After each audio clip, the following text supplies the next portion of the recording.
haji juga. Udah bulan haji bro nih. Ya. Udah mau Idul Adha. Idul Adha kan ya, identik sama apa? Idul Kurban, hari raya kurban. Iya, kurban. Banyak kurban nanti. Banyak yang kurban, juga banyak yang dikorbankan. Kurban. Apalagi masyarakat Konoha dengan taperanya, bro.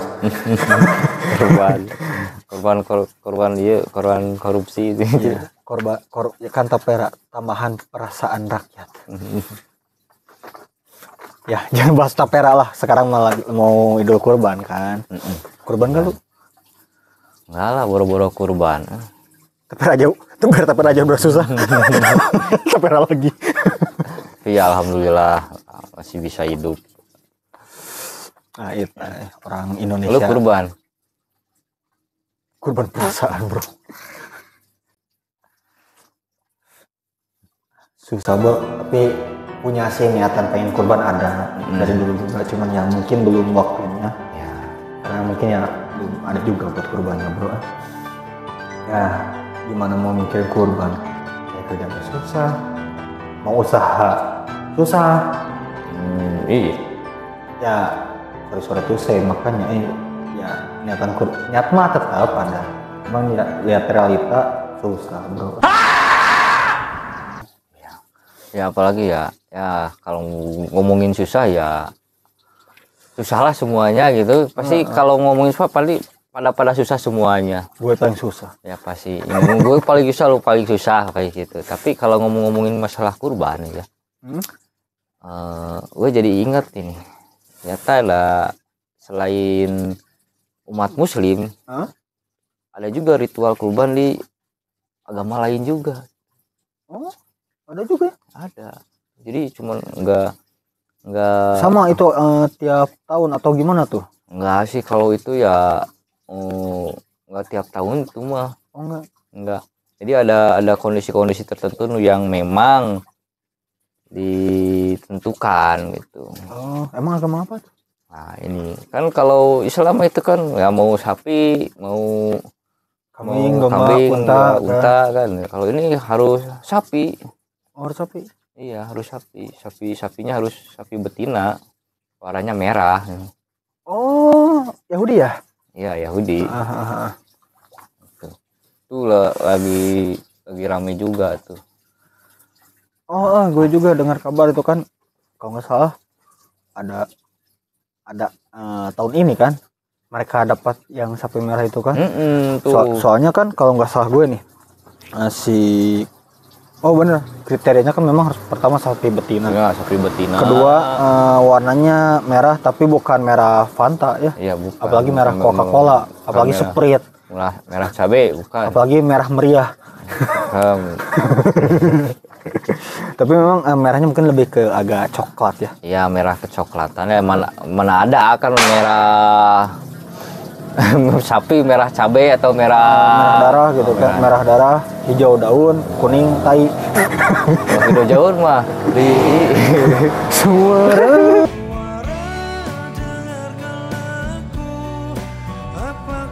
Ya, suara tuh motor. Nah, ini bro. Ya, yang tadi sapi itu ya. Ya. Kalau nggak salah sih gue sempat dengar itu kan berkaitan sama bait suci kan. Iya, itu. Sama bait suci. Jadi emang oh benar juga sih. Nggak mungkin tiap tahun juga sih. Iya. Ditambah kan kalau nggak salah sih kriterianya juga kan benar-benar apa ya? Harus perfect lah. Perfect.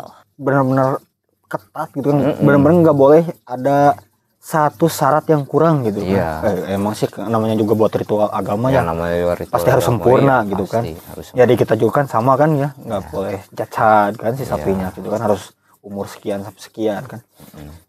Baik lagi yang tadi kalau nggak salah kan saking susahnya nih. Belum, tunggu dulu. Kalau nggak salah ini kan ini nih yang bait suci kan ya? Iya, bait suci. Bait suci itu kan kalau info yang gue dapat itu kan udah 2 kali dibangun. Ya, itu 2 kali. 2 kali dibangun kan? 2 kali. 2 kali dibangun. Pertama itu pas zaman King Sulaiman. Nabi Sulaiman kan ya? Ya, Nabi Sulaiman lah kalau di Muslim itu Nabi Sulaiman.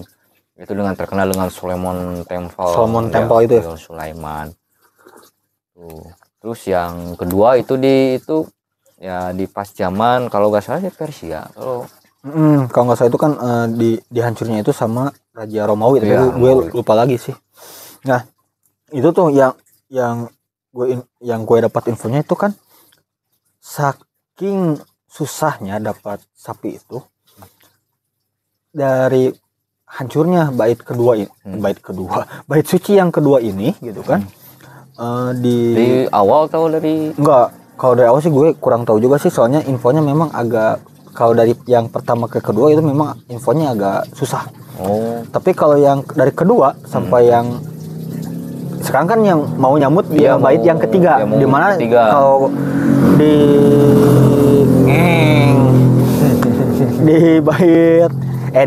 di kitab sucinya mereka itu kan ini adalah bait suci yang terakhir. ya katanya mau ketika kalau membangun bait ketiga itu Mesias akan turun. Nah, ke sapi dulu nih. Ya, Tapi sapi merah ya, bukan banteng merah. iya bukan. Dulu kalau benteng merah makan Minotaur itu. Oh bukan, Apa? Megator.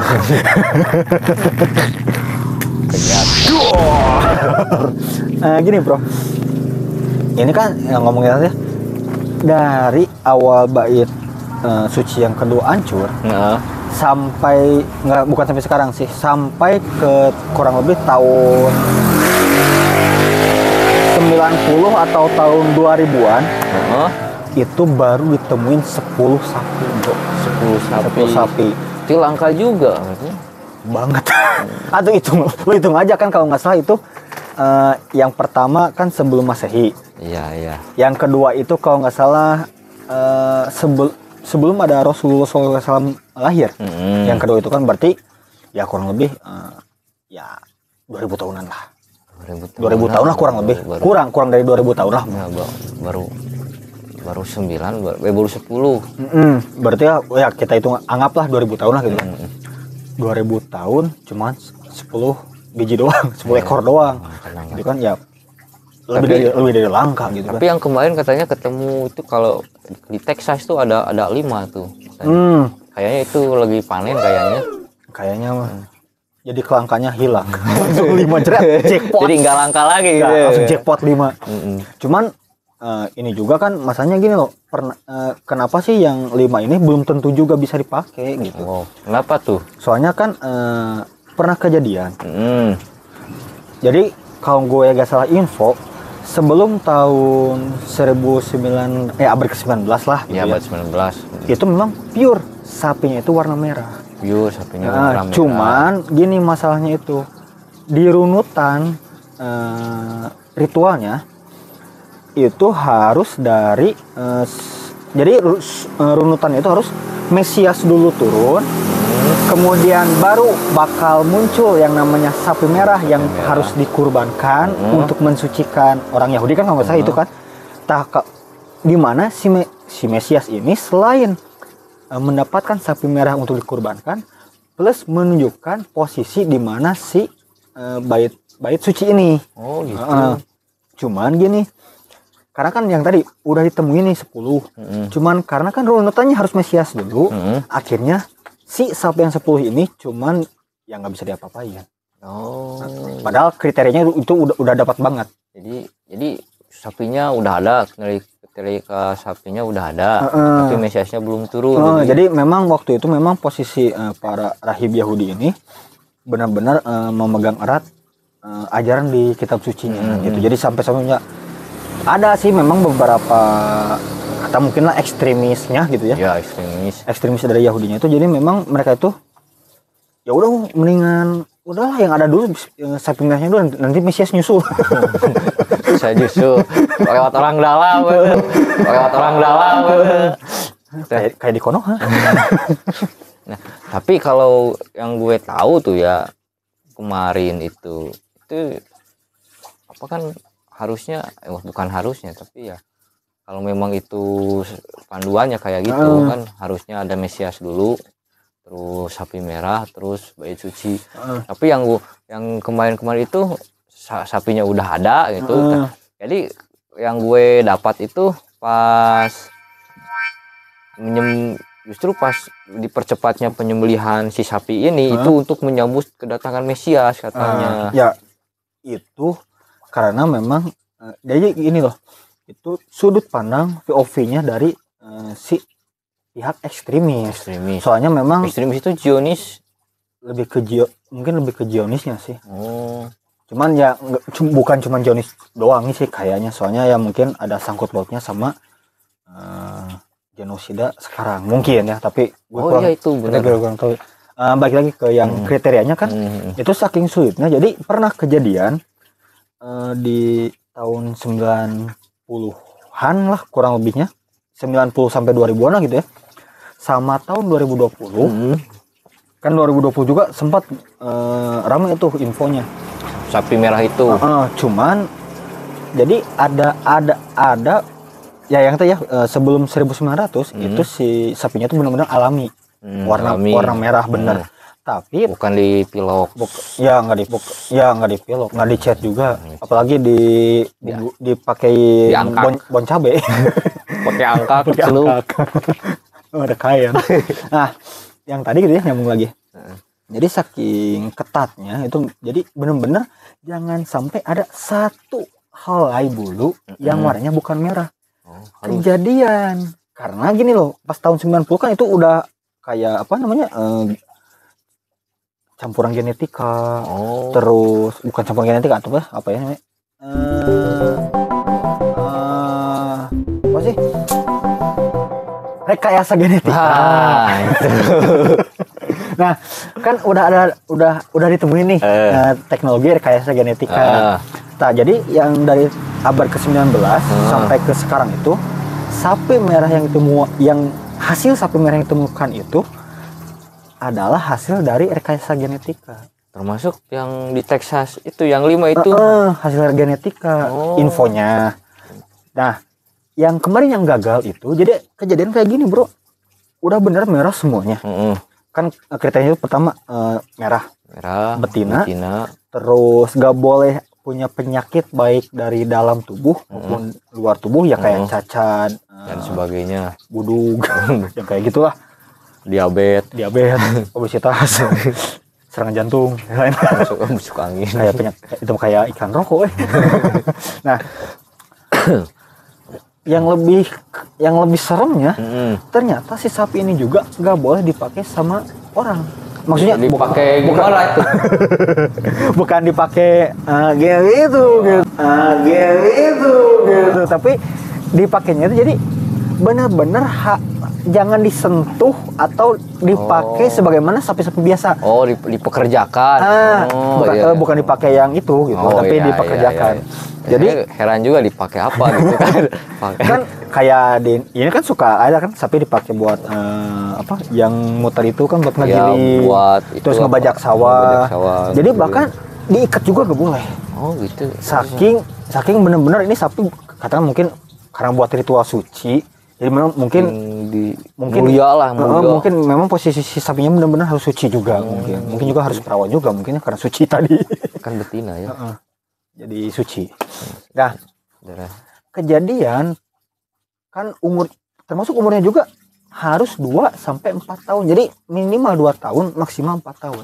Di umurnya juga. Kalau kurang dari 2 tahun gagal, kalau lebih dari 2 tahun, 4 tahun gagal juga, nggak bisa. Gitu. Jadi gak bisa lebih 1 hari atau 1 detik gak boleh. Gak boleh. Saking memang benar-benar ketatnya gitu. Gue juga nggak tahu gimana tuh nyatet itunya gitu kan. Ya, makanya mungkin bisa disebut langka. Bahkan memang banyak kejadian udah ditemukan sapi merahnya, tapi pas belum umur 2 tahun udah mati. Gitu. Ada juga yang udah masuk 2 tahun. Yang ini yang kejadian di tahun 1990 ini sampai 2020. Kejadian berubah warna. Itu juga nggak ngeblok, Bro. Cuman berapa pahlay? Ya itu kan mungkin beberapa helai, nggak ngeblok kayak sapi-sapi yang di film hitam putih gitu, enggak. Cuman berapa helai berubah warna. Jadi gagal, nggak bisa, nggak masuk. Nah, ya mungkin gitu karena hasil genetika. Akhirnya sapinya juga pertama yang mungkin mati itu karena lemah imunnya, karena rekayasa genetika. Mungkin yang sekarang juga karena gara-gara hasil rekayasa genetika akhirnya balik ke gen awal yang mungkin warnanya memang bukan merah. Bukan merah, mungkinnya warnanya sapi biasa lah gitu. Nah cuman tadi kan plus juga kalau nggak salah gue dapat infonya itu terkait bait sucinya nih. Jadi si bait suci ini harus benar-benar steril, dalam artian nggak boleh ada bangunan, nggak boleh ada perkemahan, pemukiman dan lain-lain gitu kan. Lo pernah dengar itu nggak? Iya, benar dengar juga. Jadi si blok bait suci ini ya nggak boleh ada bangunan selain bait suci itu sendiri gitu kan. Kalau nggak salah kan lokasinya itu di masjid komplek Masjidil Aqsa. Masjidil Aqsa sama Dum of Rock itu kan satu komplek Masjidil Aqsa itu kan satu komplek itu kan. Nah itu masuk yang gue kemarin juga dapat ya, yang gue dapat tuh info bahwa info tuh jadi si ritual Yahudi ini mau dilaksanakan pada tahun 2020 katanya kan gitu. 2020 cuman ada kendala yang lain. Kendala ya kan ada bangunannya Dun of Rock sama Baitul Maqdis juga terus ya kan. Saya juga kan kalau nggak salah ada gereja yang memang sama umat Kristen itu kan disebut Holy Land. Iya, sama ada gereja juga kan di sana ya. Emang kan itu kan tempat suci tiga agama lah, Abrahami kan gitu. Nah, itu dapat ternyata gak bisa tuh disembelih tuh. Gak bisa, yang akhirnya ya itu ada ya, gue juga agak apa sih ya, gak terlalu yakin atau apa gitu ya. Ini cuman hanya dugaan, katanya itu bahwa si Yahudi ini memberikan suatu cairan gitu, cairan kimia lah tuh bangunan-bangunan tertentu gitu kan. Bangunan yang ada di kompleks Masjidil Aqsa itu mungkin ya. Di kompleks Masjid Aqsa ya daerah sana lah gitu, kompleks itu di Yerusalem. Yang enggak si bangunan-bangunan sama si tanahnya itu jadi apa, korosi atau apa sih? Korosi. Ya gitu ya, masa iya bangunan keropos emang tuh lah ya, bisa juga kan osteoporosis. minum CDR masuklah iklan CDR. Lanjut. Nah bisa juga bisa ya itu. Jadi si yang akhirnya mau jadi mengikis bangunan-bangunan tersebut yang secara tidak langsung bisa bikin roboh bangunan yang ada di komplek itu, katanya yang alhasil kemarin memicu kemarahan Brigadir Al-Qassam juga untuk menyerang di tanggal 7 Oktober itu katanya gitu. Bukannya Hamas? Ya kan Hamas juga kan. Jadi kan Hamas itu katakan partai politiknya lah gitu. Kalau Brigadir Al-Qassam itu sayap militernya, jadi sama-sama aja sih. Jadi masih tetap Hamas Al-Qassam itu tetap itu juga. Cuma mungkin beda bagiannya mungkin ya. Ya itu bagian nah, soalnya kan di kabar-kabar kan itu Hamas Israel gitu. Jadi memang Al-Qassam itu brigadir mungkin bagian dari militernya. Ya, militernya itu. Nah, kembali lagi ke sapi merah tuh. Dan gue juga agak aneh juga sih ini ya, masalah terkait katanya 2020. Terus kemarin ada lagi info 2000 ya kemarin pas harusnya si ritual si sapi ini pas bulan April kemarin pas bertepatan sama Lebaran umat Muslim. Pas Idul Fitri. Iya katanya.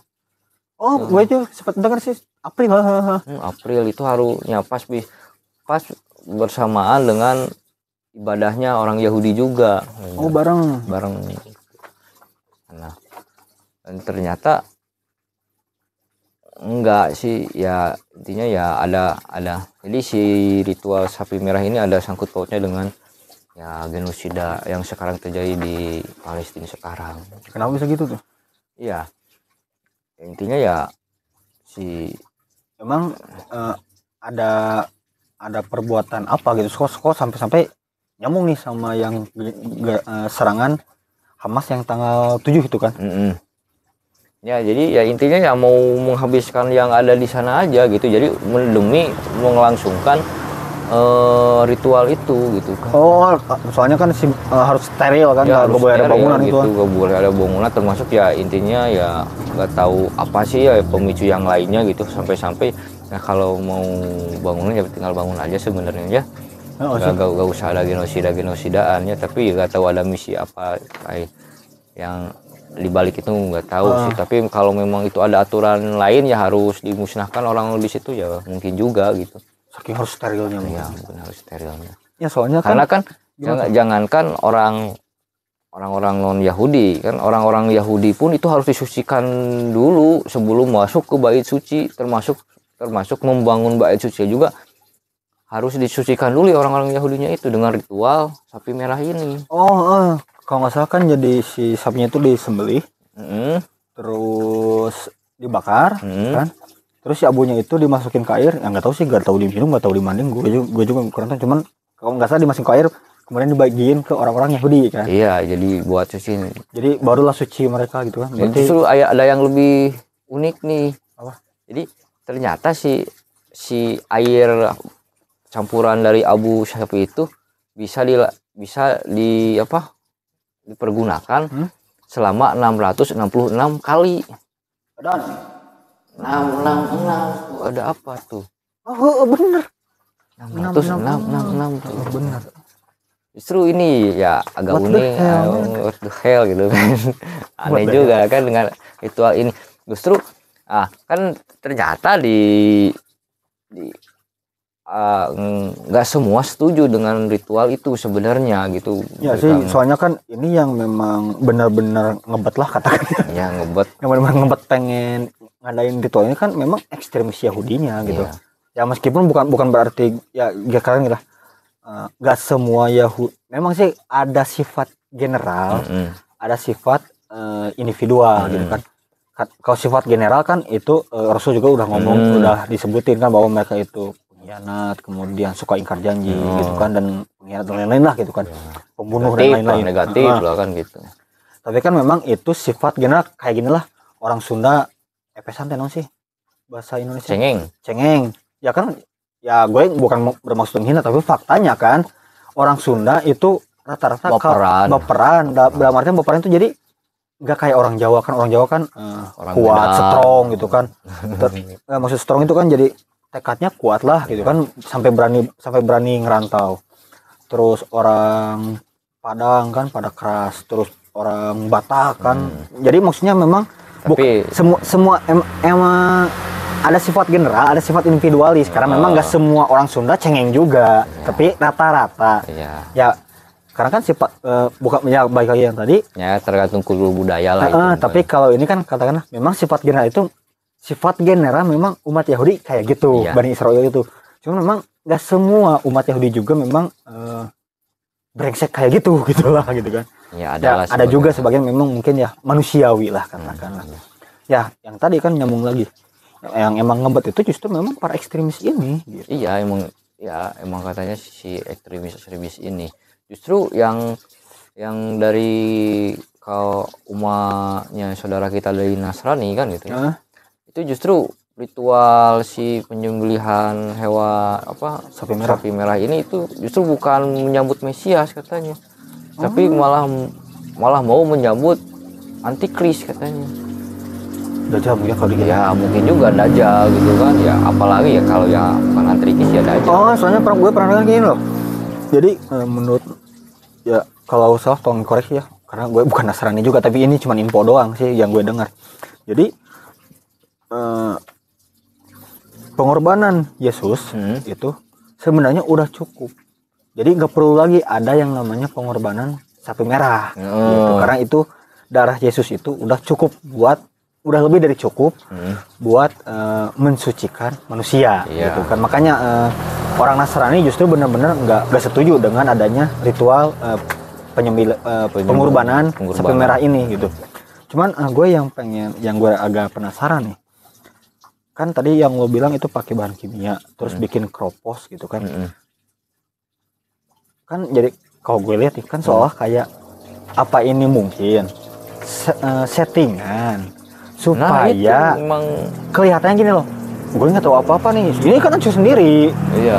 Ya itu jadi justru lah di pikiran gue itu. Jadi seolah-olah mau dibuat bahwa itu Ya bangunan-bangunan yang di sana itu kan ya katakan seperti drama Korea lah gitu. 사랑해요 고마워요 따뜻하게 나를 안아줘.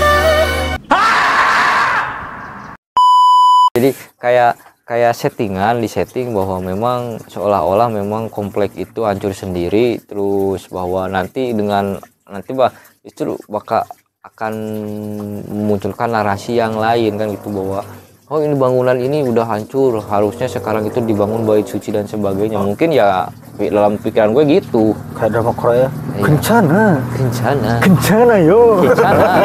paling mana Kang? Paling kencana. 괜찮아. 괜찮아요. Kiri. Kencana yo. Lagi viral tuh. Kencana yo. Nah, itu. Oh. Jadi seolah-olah itu kayak di setting ya setting ya kalau memang ini sebuah settingan yang mau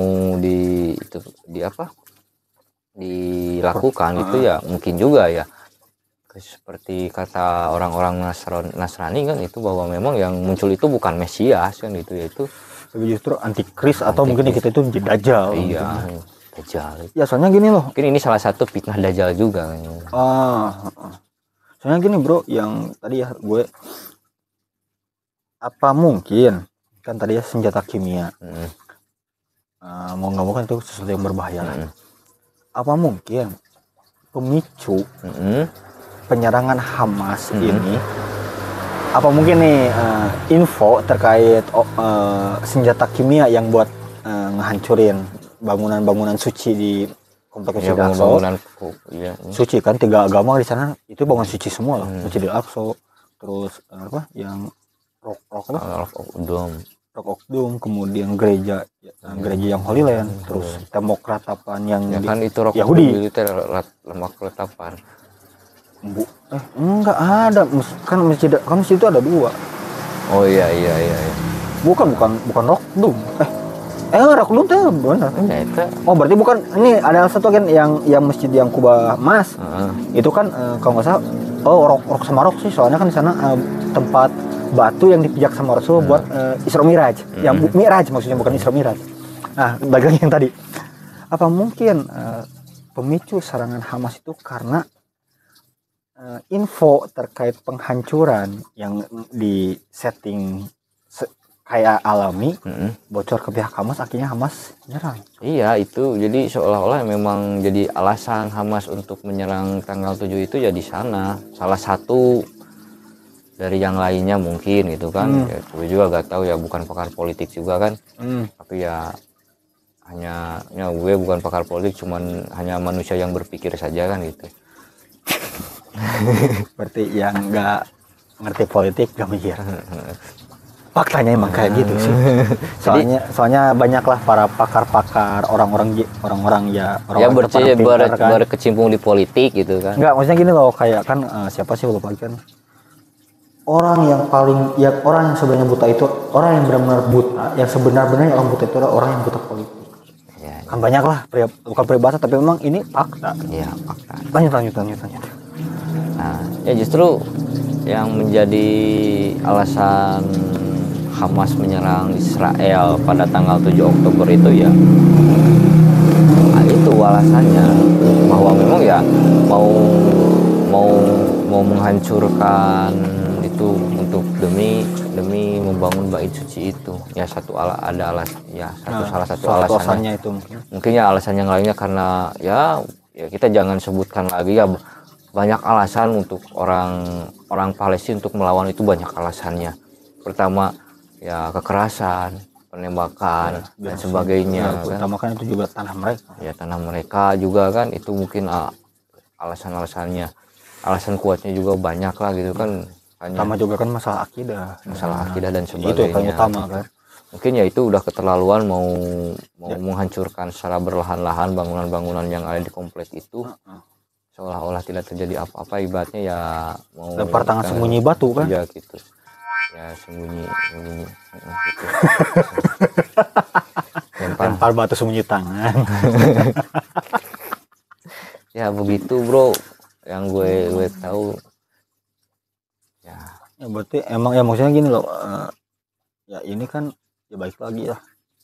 Ya mungkin memang karena sifat general Yahudi tadi gitu kan, memang karena pas gue perhatiin ya yang namanya kitab suci kok dilanggar. Iya. Ya ini normalnya lah kita sebagai orang yang beragama, yang bertuhan, dimana kitab suci itu adalah kitab dari Tuhan kan. Kok berani gitu kan, itu udah ada runutannya nih. Kok berani ngemodif gitu. Kayak revisi skripsi aja gitu kan, direvisi. Mau dideragin motornya. mungkin karena mungkin ya baik lagi itu sifat general Yahudi tadi gitu kan, memang sifat benar-benar gimana ya, mungkin saking sombongnya dengan kepandaiannya. Iya itu jadi seolah-olah ya punya superioritas lah, mereka itu punya sifat seperti itulah, bahwa mereka yang terbaik, mereka yang berhak atas segalanya yang ada di dunia, karena mereka adalah umat yang terpilih oleh Tuhan lah katakannya. Itu. Benar ya. Jadi intinya ya si Yahudi ini secara tidak langsung mempunyai sifat iblis. Ya kan, sifat iblis kan ketika Nabi Adam itu diciptakan, salah satu yang tidak mau sujud, bukan ya satu-satunya yang nggak mau sujud, yang diperintahkan untuk sujud oleh Allah kan, itu iblis Azazil kan. Nah, jadi dengan bahkan bahwa aku lebih baik daripada Adam karena aku terbuat dari api dan Adam dari tanah. Ya mungkin itu. Padahal kan di sana nggak ada satupun kata yang mengarahkan bahwa sujud terhadap Adam itu menyembah Adam kan. Iya itu. Tapi ya sebenarnya kan kalau kita runut lagi itu kan lebih ke sebenarnya kan itu perintah dari Allah. Jadi kan sebenarnya itu tetap hakikatnya itu tetap menyembah Allah. Iya. Sujud itu adalah bentuk ketaatan makhluk kepada Allah, dan iblis dengan sombongnya merasa bahwa dia itu lebih baik daripada manusia dan merasa bahwa perintah Tuhan ini salah. Iya. Ya itu. Jadi ya secara tidak langsung si umat ini ya mewarisi sifat iblis itu. Tapi muslim juga banyak, bro. Ya juga sih. Ya, beres. Minum lah. Assalamualaikum.